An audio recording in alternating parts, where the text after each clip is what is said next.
Hi everyone, welcome to this reading. So let's go ahead and let's get started.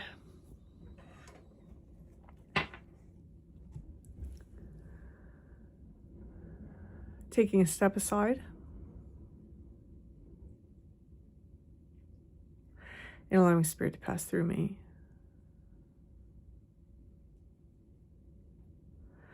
Opening up to receive information. Okay.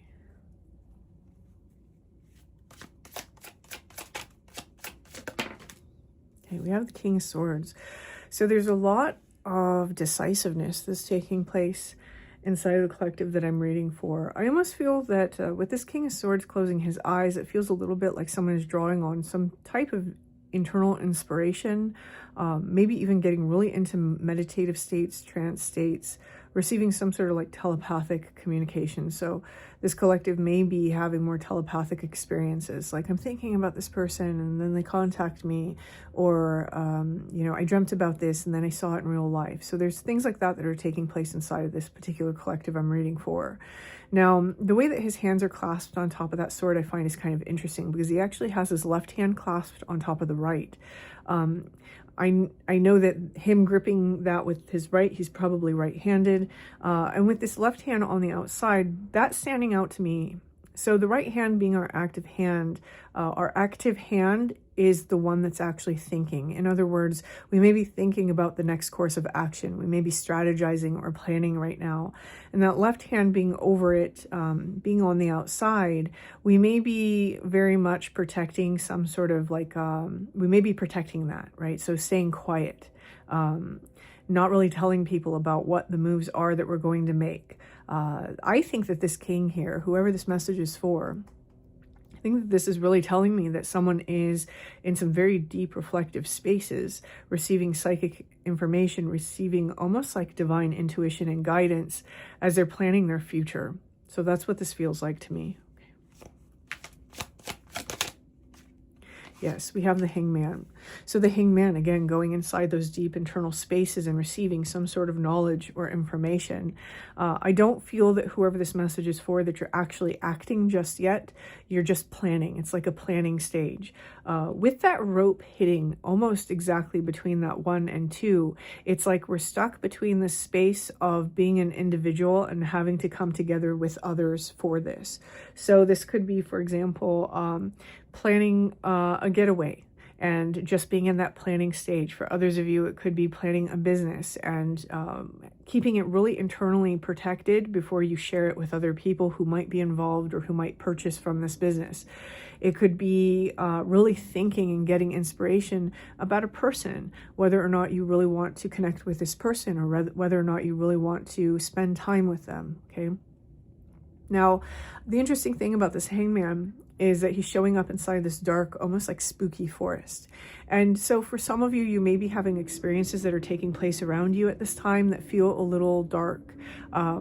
This is in direct reflection to the space that we've entered into, and we've opened up some sort of, it almost feels like a Pandora's box as I'm looking at it. It's almost like I opened this thing and there's all these things in here that I wasn't expecting. And some of you, especially if you're doing some sort of self-work, this may be what you found, but I almost feel that for someone, this is like a treasure chest of ideas.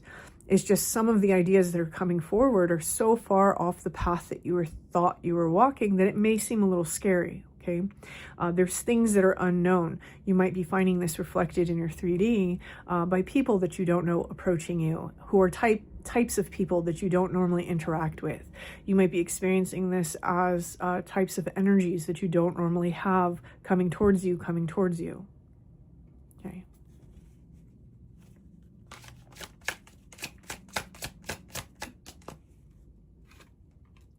And then we have the Two of Cups. So we go from this very solitary number 1 king who's on his own, doing his own thing, really thinking through his own process.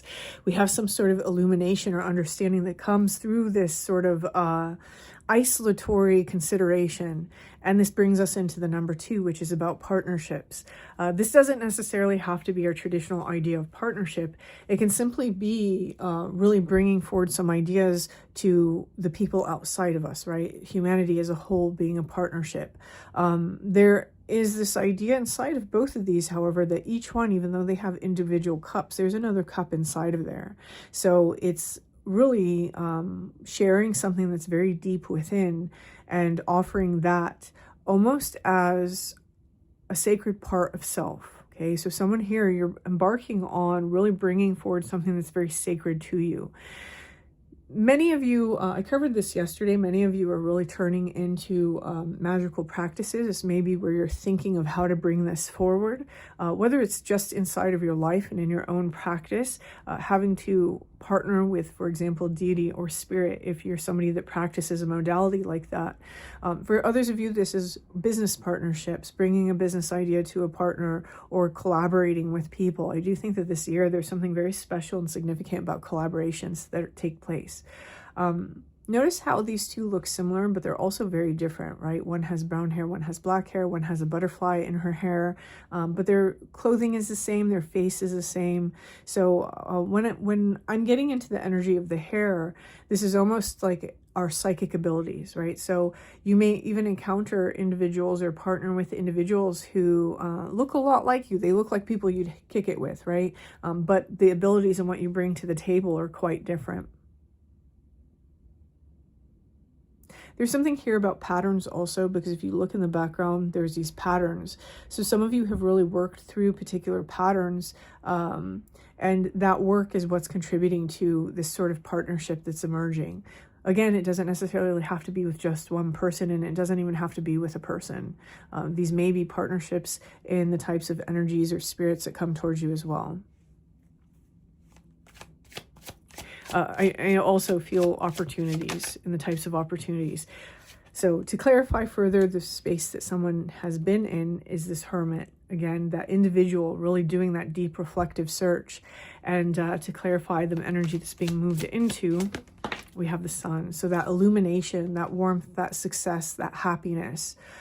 Really feeling that we have something emerging from our internal self, that solar plexus area that can shine bright for others to enjoy. So when we get into the sun energy, alchemically, this really represents the drowned king having risen, and which is why he now appears in the Major Arcana as the child. And if you're interested in concepts like that and you want to know the alchemical layer of the tarot, we cover that in the second half of the Major Arcana and the Major Arcana series in the channel memberships, and that is always linked in the description box below, or you can hit the join button if it happens to appear beneath this video. So what we have here is we almost have that story happening, right? We have the Red King. We have this submerging into this like spooky watery depths with this blue sort of forest. And then we have this rebirth that's taking place. And when we have this rebirth, just like in alchemy, it's not just a singular rebirth. It's a rebirthing so that two things can merge. Some of you had to be alone for a very long time to understand who you are in the mix of things, or to understand your own value and how to bring things forward. It can be very lonely work. And I'm going to say this especially for those of you who practice some form of magic. It can be very lonely work being a solitary practitioner. But whoever's message this is, you've done that. And in doing that, you've gone through particular experiences that have now made you ready to understand that you're not really solitary, right? Not truly.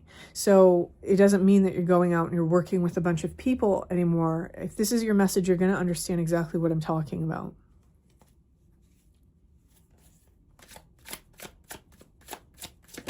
Okay. And then we have two cards that come up. We have the Seven of Cups and we have the Seven of Pentacles. So two sevens coming out together. When we have the Seven of Pentacles, let me think about how I want to say this before I just say it. Otherwise, I'm going to be speaking about this in circles here. So give me 1 second. How do I want to talk about this one?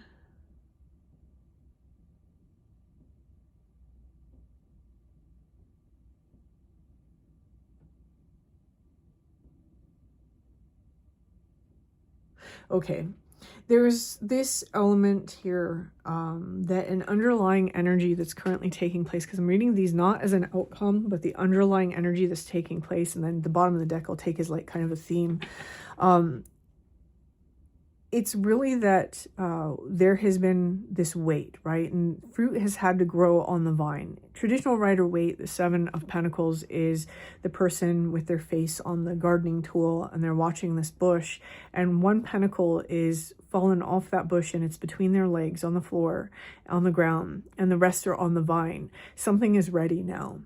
So whoever's message this is, in this alchemical process, you're ready now to emerge and to finally come into union with the greater world, with a person, with those friends, with that group, with that coven, with that, church for some of you. I know a lot of Christians actually watch me. There's this beautiful sort of rebirth and integration that's happening for some of you. This may be just between aspects of yourself. It doesn't have to be anything huge, like external to you. I do feel for most of you it is. What can I bring forward with this thing that I've studied and learned and cultivated and grown over the course of many, many, many years inside of myself? How can I make that have meaning, right? This is kind of the energy that this Seven of Pentacles is giving me right now. And that combined with this Seven of Cups, when we talk about Seven of Cups, that's really the daydreamer. They're looking up at all these cups and they're trying to think of all the different ways, and they're very daydreamy. For some of you, you're embarking on something that almost seems like a dream come true. If I were to do this, this would be what I absolutely want for myself. If that's the case for you, you have absolutely entered into the mysteries of self, right? Where we stop playing small, where we stop allowing social norms and societal expectations to run in the back of our mind like a program that we can't escape. This is a reading for somebody who has essentially stepped far, far, far, or is willing now to step far, far outside of their comfort zone in order to bring forth who they truly are and the best version of themselves. Oftentimes before we do that, we have to go through the process that we see the Red King go through in alchemy, right? Many dissolutions, many firing ups and heating of, many volatile experiences. And we have to go through the volatile experiences before we can become fixed in this beautiful solar energy. Oh yes, the bottom, I almost forgot. We do have the Nine of Cups. This is someone's ultimate happiness, right? What is it that makes me me? How can I live my life with that kind of freedom and in that sort of bliss? And that's really what a lot of readings have been about in the last, I want to say probably about 4 months for this collective. I think that the people inside this collective who tend to resonate with my readings more often than not, you guys have really been in this process of parsing out aspects of yourself, of removing and shedding these layers that have kind of kept you stuck for a very long time. And the aspects of yourself that tell you to play by the rules, or tell you to play by expectation, most of all. And so I really like that this is the energy that's been emerging inside of this collective, is stepping out into one's own authenticity. That doesn't mean going out and being a loudmouth. It means, what is it that truly makes you you? How do you bring that forward? How do you help the collective and become your piece of the puzzle? Because that piece of the puzzle has been missing this whole time, right? Inside of the story, inside of the collective energy. And it's not until you find that piece deep inside of you and you place it exactly where it belongs that now the whole collective is working in tandem to form a cohesive image. So I really love this. And you can even see that sort of imagery inside this card. Okay.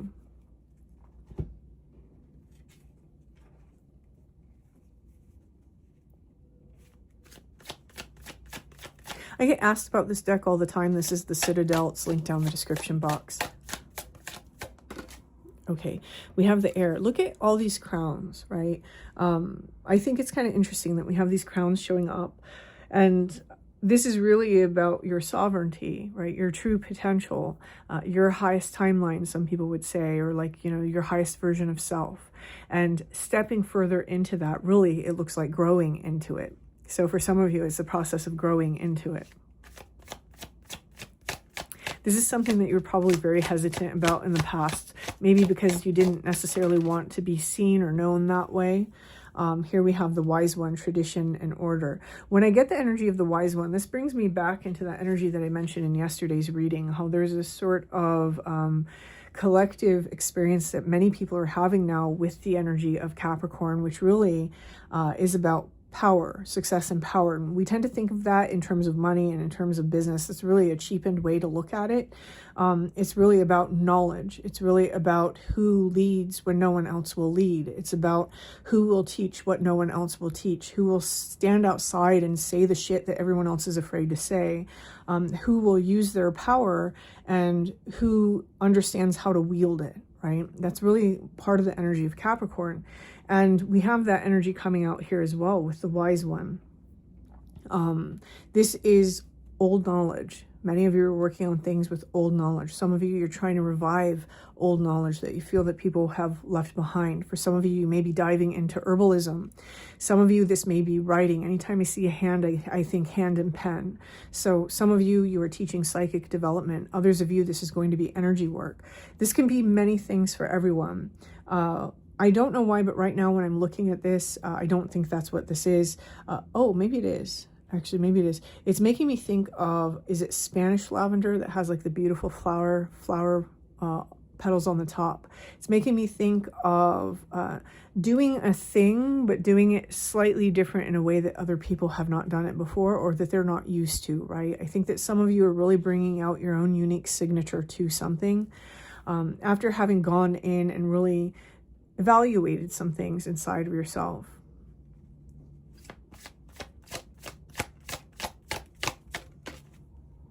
There's something coming through about victory as well. I do have to say that. And then we have the sentinel, determination and certainty. I do think that someone is very determined now. After having noticed the split here that's happening, and then the split that's also happening here and in the two bottom cards. So this entire reading, we have the split happening down the middle. So it's almost like when action starts to happen regarding this, whatever the plan, whatever the ideas are, it's going to be instantaneous. It's not something that you're going to slowly build up to. Whoever this message is for, it's something where it's like, okay, I'm ready. The king opens his eyes and he starts walking, right?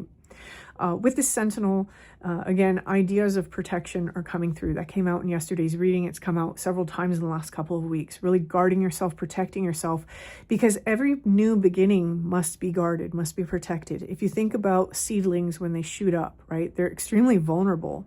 The birds will swoop down and they'll grab at them, or the bunnies will take off with them. They're very vulnerable. So any new beginning, you know, we protect children. You really want to protect this beginning. And I think that's why some of you are keeping it quiet and keeping it close to yourself. Others of you, you need to protect it in different ways depending on the context of this. And I think that whatever is happening, look at this solar imagery that's also coming out. It's like a part of us is coming online or aligning or activating or coming back to life in the process of going from this King of Swords into this Two of Cups. So I'm going to leave this here. If this resonates with you, please hit that like button. Feel free to leave me a comment. And until next time.